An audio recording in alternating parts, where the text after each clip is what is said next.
Congratulations on the spin-off, Tom. Curious as to your thoughts on natural gas prices. We've seen a nice bump on low inventories. Where do they go? Yeah, Bonnie, good morning, and good morning to Guy as well. Look, we're bullish on the long-term price of the natural gas strip. We think it was oversold for a while, and we think the bounce back is warranted. You've seen oil drop a little bit, so we think we're reaching an equilibrium, and that means good things for the midstream sector. Right. The front month is 21% more expensive than a year out. I mean, does that come into balance at some point? Can you give us some kind of forecast?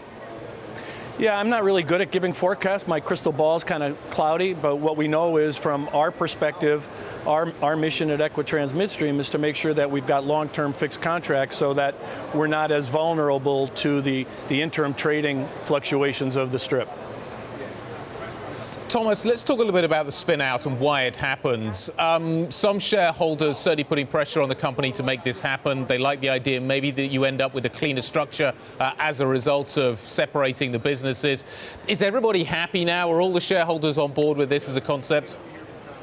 Well, I hope so. I think the decision to split the company was based on the sum of the parts discount that had appeared post the Rice Energy acquisition by EQT, and we can only speak for Equitrans Midstream, but we're very happy and we see a very bright future, and we think we're going to end up being a really strong top-tier midstream company. So our balance sheet is strong, our contract structure is strong, our largest customer is the largest natural gas producer in the United States, so I think we're starting our journey as an independent company with some pretty strong fundamentals.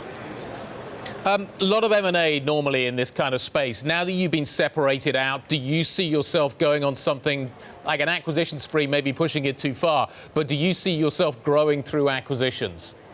Well, we try never to push things too far, and Guy, our story is strong enough that it's an execution story, so that we just need to execute on the transactions in front of us in order to be successful.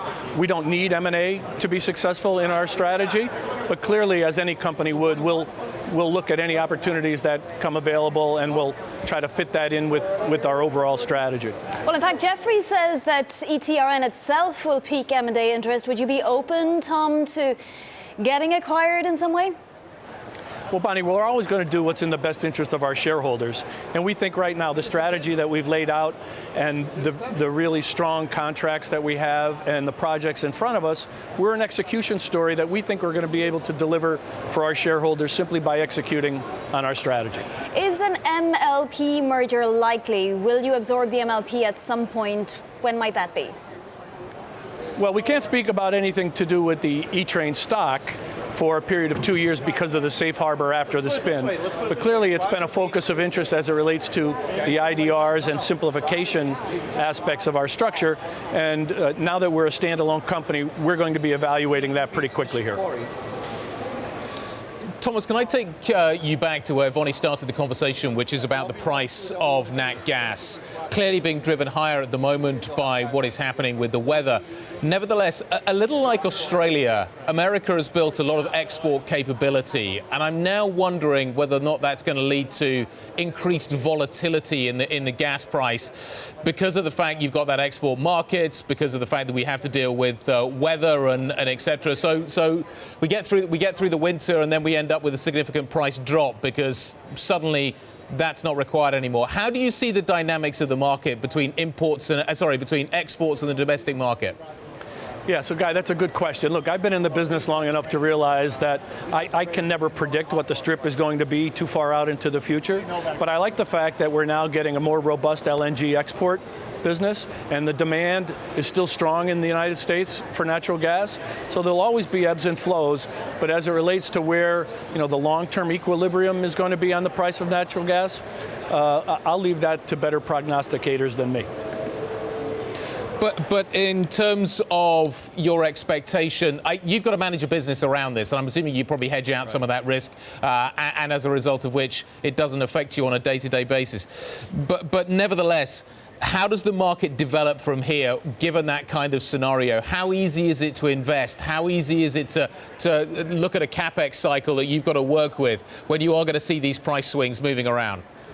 Yeah, so it's not so much the swings, Guy, but if you're talking about a strip that's roughly around $3, then you have to make long-term investment decisions based on the ability to construct these projects and still have a transportation cost that will allow the shippers and producers to have a really good netback on their commodity. So in that respect, it absolutely affects our sector. But the decisions we make are not short-term in nature, they're longer-term in nature.